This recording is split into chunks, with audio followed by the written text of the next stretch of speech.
ನಾಳೆ ಜುಲೈ 24 ಗುರುವಾರ ಅತ್ಯಂತ ಶಕ್ತಿಶಾಲಿ ಆಷಾಢ ಅಮಾವಾಸ್ಯೆ ಬಂದಿದೆ. ಈ ಅಮಾವಾಸ್ಯೆಗೆ ಭೀಮನ ಅಮಾವಾಸ್ಯೆ ಎಂದು ಕೂಡ ಕರೆಯುತ್ತಾರೆ. ಈ ದಿನ ಲಕ್ಷ್ಮೀ ದೇವಿಯ ಆರಾಧನೆಯ ಜೊತೆ ಪ್ರತಿಯೊಬ್ಬ ಮದುವೆಯಾದ ಸ್ತ್ರೀಯರು ಗೌರಿ ಶಂಕರರನ್ನು ಪೂಜಿಸಿ ಗಂಡನ ಪಾದಪೂಜೆ ಮಾಡಿ ಗಂಡನಿಗೆ ಇರುವ ಕಂಟಕ ಆಪತ್ತುಗಳೆಲ್ಲ ಕಳೆದು ಪತಿಯ ದೀರ್ಘಾಯುಷ್ಯಕ್ಕಾಗಿ ಪ್ರಾರ್ಥಿಸುತ್ತಾರೆ.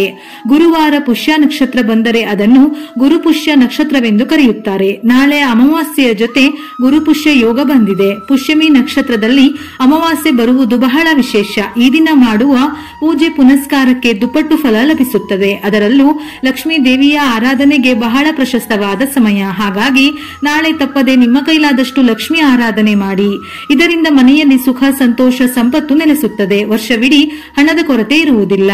ಇದರ ಜೊತೆಯಲ್ಲಿ ಭೀಮನ ಅಮಾವಾಸ್ಯೆಗೆ ಸಂಬಂಧಪಟ್ಟ ಸರಳ ಪೂಜಾ ವಿಧಾನವನ್ನು ಈಗಾಗಲೇ ವಿಡಿಯೋ ಮಾಡಿ ಹಾಕಲಾಗಿದ್ದು, ಬೇಕಿದ್ದಲ್ಲಿ ಒಮ್ಮೆ ವಿಡಿಯೋ ನೋಡಿ. ಈ ಆಷಾಢ ಅಮಾವಾಸ್ಯೆಯು ಲಕ್ಷ್ಮೀ ದೇವಿಗೂ ಹಾಗೂ ಗೌರಿ ದೇವಿಗೂ ಅತ್ಯಂತ ಪ್ರಿಯವಾದ ಅಮಾವಾಸ್ಯೆ. ಆದ್ದರಿಂದ ಈ ಆಷಾಢ ಅಮಾವಾಸ್ಯೆಯ ದಿನದಂದು ಮದುವೆಯಾದ ಮಹಿಳೆಯರು ಕಡ್ಡಾಯವಾಗಿ ಮನೆಯಲ್ಲಿ ಗೌರಿ ದೇವಿಯನ್ನು ಪೂಜಿಸಬೇಕು. ಈ ಅಮಾವಾಸ್ಯೆಯ ದಿನ ಗೌರಿ ದೇವಿಯನ್ನು ಪೂಜಿಸಿದರೆ ಮಹಿಳೆಯರಿಗೆ ಸೌಭಾಗ್ಯ ಹೆಚ್ಚಾಗುತ್ತದೆ. ಹಾಗೆಯೇ ನಿಮ್ಮ ಪತಿಯ ಆದಾಯವೂ ಹೆಚ್ಚಾಗುತ್ತದೆ. ಸ್ನಾನದ ನೀರಿಗೆ ಲವಂಗ, ಅರಿಶಿನ ಅಥವಾ ಬೇವಿನ ಎಲೆ ಈ ಮೂರರಲ್ಲಿ ಒಂದನ್ನು ಬೆರೆಸಿ ಸ್ನಾನ ಮಾಡಿದರೆ ಅದೃಷ್ಟ ಲಭಿಸುತ್ತದೆ. ನಂತರ ಮನೆಯಲ್ಲಿ ದೀಪಾರಾಧನೆ ಮಾಡಬೇಕು. ಅದೇ ರೀತಿ ಈ ಅಮಾವಾಸ್ಯೆಯ ದಿನದಂದು ಕಡ್ಡಾಯವಾಗಿ ಇಡೀ ಮನೆಯನ್ನು ಶುದ್ಧಗೊಳಿಸಿ ಮನೆಯಲ್ಲಿ ಅರಿಶಿನದ ನೀರನ್ನು ಸಿಂಪಡಿಸಿಕೊಳ್ಳಬೇಕು. ಹೀಗೆ ಮಾಡುವುದರಿಂದ ನಿಮ್ಮ ಮನೆಯಲ್ಲಿರುವ ನಕಾರಾತ್ಮಕ ಶಕ್ತಿ, ನೆಗೆಟಿವ್ ಎನರ್ಜಿ ಸಂಪೂರ್ಣವಾಗಿ ದೂರವಾಗುತ್ತದೆ. ಅರಿಶಿನದಿಂದ ಚಿಕ್ಕ ಗೌರಿ ದೇವಿಯ ವಿಗ್ರಹವನ್ನು ತಯಾರಿಸಿ 2 ವೀಳ್ಯದೆಲೆಗಳ ಮೇಲೆ ಗೌರಿ ದೇವಿಯನ್ನು ಪ್ರತಿಷ್ಠಾಪಿಸಿ ಹೂವುಗಳಿಂದ ಪೂಜಿಸಬೇಕು. ಪೂಜೆಯಲ್ಲಿ ಗೌರಿ ದೇವಿಗೆ ನೈವೇದ್ಯವಾಗಿ ಬೆಲ್ಲವನ್ನು ಸಮರ್ಪಿಸಿ ಓಂ ಶ್ರೀ ಗೌರಿ ದೇವಿ ನಮಃ ಎಂಬ ಮಂತ್ರವನ್ನು 21 ಬಾರಿ ಜಪಿಸಿ. ಈ ರೀತಿ ಗೌರಿ ದೇವಿಯನ್ನು ಪೂಜಿಸಿದವರಿಗೆ ಈ ವರ್ಷವಿಡೀ ಅದೃಷ್ಟ ಮತ್ತು ಐಶ್ವರ್ಯ ಒದಗಿ ಬರುತ್ತದೆ.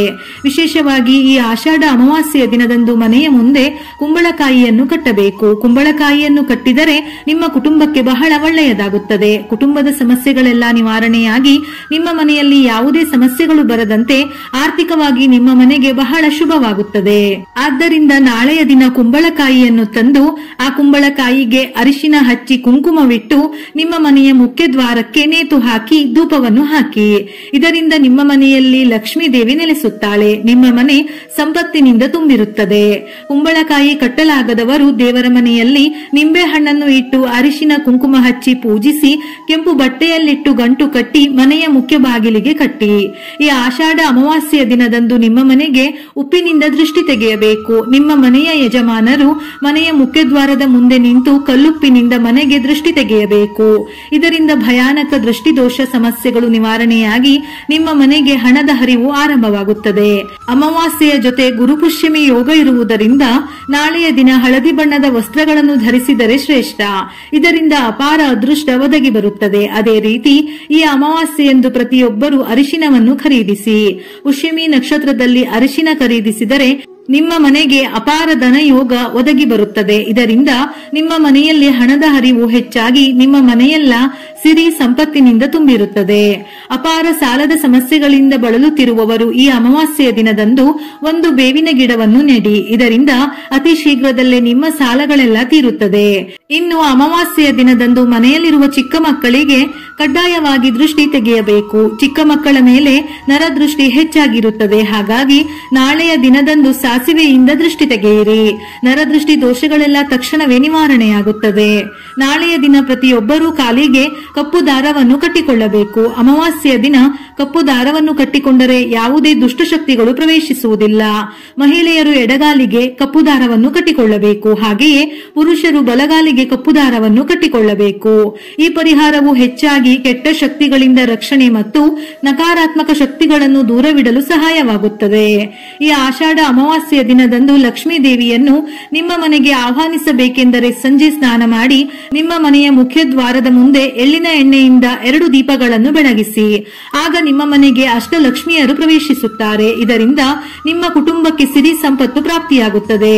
ಅದೇ ರೀತಿ ಈ ಆಷಾಢ ಅಮಾವಾಸ್ಯೆಯಂದು ನಿಮ್ಮ ಬೀರು ಬಾಗಿಲುಗಳನ್ನು ಸ್ವಚ್ಛಗೊಳಿಸಿ ಬೀರುವಿನ ಮೇಲೆ ಅರಿಶಿನದ ಲೇಪನದಿಂದ ಸ್ವಸ್ತಿಕ್ ಚಿಹ್ನೆಯನ್ನು ಹಾಕಿ ನಿಮ್ಮ ಬೀರುವಿನಲ್ಲಿ ಒಂದು ಕೆಂಪು ವಸ್ತ್ರವನ್ನು ಇಟ್ಟುಕೊಳ್ಳಿ. ಅಮಾವಾಸ್ಯೆಯ ದಿನದಂದು ಈ ಪರಿಹಾರವನ್ನು ಅನುಸರಿಸಿದರೆ ನಿಮ್ಮ ಮನೆಯಲ್ಲಿ ಲಕ್ಷ್ಮೀ ದೇವಿ ಸ್ಥಿರವಾಗಿ ನೆಲೆಸುತ್ತಾಳೆ. ಇದರಿಂದ ನೀವು ಶ್ರೀಮಂತರಾಗುವ ಅವಕಾಶ ಹೆಚ್ಚಾಗುತ್ತದೆ.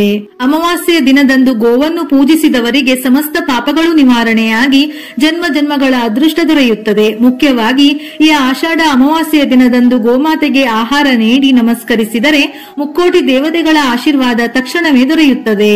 ಗೋಮಾತೆಯು ದೇವತೆಗಳಿಗೆ ಸಮಾನವೆಂದು ಹಿಂದೂ ಧರ್ಮದ ಪುರಾಣಗಳಲ್ಲಿ ಹೇಳಲಾಗಿದೆ. ಆದ್ದರಿಂದ ಗೋಸೇವೆ ಮಾಡಿದರೆ ಯಾವುದೇ ಸಮಸ್ಯೆಗಳಿದ್ದರೂ ನಿವಾರಣೆಯಾಗುತ್ತದೆ. ಅಮಾವಾಸ್ಯೆಯ ದಿನದಂದು ಚಿಕ್ಕ ಮಕ್ಕಳನ್ನು ಹೊರಗೆ ಕರೆದೊಯ್ಯಬಾರದು. ಹಾಗೆಯೇ ದೂರ ಪ್ರಯಾಣಗಳನ್ನು ಮಾಡಬಾರದು. ಈ ದಿನ ಯಾವುದೇ ಶುಭ ಕಾರ್ಯಗಳನ್ನು ಮಾಡಬಾರದು. ಹಾಗೆಯೇ ಹೊಸ ವಸ್ತ್ರಗಳನ್ನು ಧರಿಸಬಾರದು. ಮುಖ್ಯವಾಗಿ ಕಪ್ಪು ಬಣ್ಣದ ವಸ್ತ್ರಗಳನ್ನು ಧರಿಸಲೇಬಾರದು. ಅಮಾವಾಸ್ಯೆಯ ದಿನದಂದು ಅಕ್ಕಿ, ಗೋಧಿ ಹಾಗೂ ಪೊರಕೆ ಈ 3 ವಸ್ತುಗಳನ್ನು ಅಪ್ಪಿತಪ್ಪಿಯೂ ಖರೀದಿಸಬಾರದು. ಅಮಾವಾಸ್ಯೆಯ ದಿನದಂದು ಸೂರ್ಯಾಸ್ತದ ನಂತರ ಅಂದರೆ ಸಂಜೆ 6 ಗಂಟೆಯ ನಂತರ ಎಣ್ಣೆಯನ್ನು ಖರೀದಿಸಬಾರದು. ಅಮಾವಾಸ್ಯೆ ಎಂದರೆ ಪಿತೃದೇವತೆಗಳಿಗೆ ಸಮರ್ಪಿತವಾದ ದಿನ. ಪಿತೃದೇವತೆಗಳ ಆಶೀರ್ವಾದ ನಮ್ಮ ಕುಟುಂಬದ ಮೇಲೆ ಇದ್ದರೆ ನಮ್ಮ ಕುಟುಂಬದಲ್ಲಿ ಯಾವುದೇ ಸಮಸ್ಯೆಗಳು ಬರದಂತೆ ತಲೆಮಾರುಗಳ ಐಶ್ವರ್ಯ ದೊರೆಯುತ್ತದೆ. ಆದ್ದರಿಂದ ಈ ಆಷಾಢ ಅಮಾವಾಸ್ಯೆಯ ದಿನದಂದು ನಿಮ್ಮ ಪಿತೃದೇವತೆಗಳಿಗೆ ತರ್ಪಣ ನೀಡಿ ಅಥವಾ ನಿಮ್ಮ ಪೂರ್ವಿಕರ ಹೆಸರಿನಲ್ಲಿ ಅನ್ನದಾನ ಮಾಡಿ. ಹೀಗೆ ಮಾಡುವುದರಿಂದ ಮೃತಪಟ್ಟ ನಿಮ್ಮ ಪೂರ್ವಿಕರು ಸಂತೃಪ್ತರಾಗಿ ನಿಮ್ಮನ್ನು ಹರಸುತ್ತಾರೆ. ಈ ಅಮಾವಾಸ್ಯೆಯ ದಿನದಂದು ಬೇರೆ ಯಾವುದೇ ಕಾರ್ಯವನ್ನು ಮಾಡದಿದ್ದರೂ ಬ್ರಾಹ್ಮಣರಿಗೆ ಸ್ವಯಂ ಪಾಕ ಅಥವಾ ಬ್ರಾಹ್ಮಣರಿಗೆ ಒಂದು ಹೊತ್ತಿನ ಊಟಕ್ಕೆ ಬೇಕಾದ ಆಹಾರ ಪದಾರ್ಥಗಳನ್ನು ದಾನ ಮಾಡಿ. ನಿಮ್ಮ ಕುಟುಂಬದಲ್ಲಿ ಯಾವುದೇ ಸಮಸ್ಯೆಗಳು ಉಂಟಾಗುವುದಿಲ್ಲ.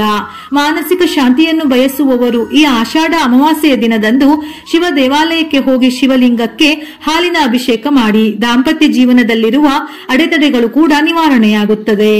ವಿಡಿಯೋ ಇಷ್ಟ ಆಗಿದ್ದಲ್ಲಿ ಮರೆಯದೆ ಲೈಕ್ ಕೊಟ್ಟು ನಿಮ್ಮವರಿಗೆ ಶೇರ್ ಮಾಡಿ.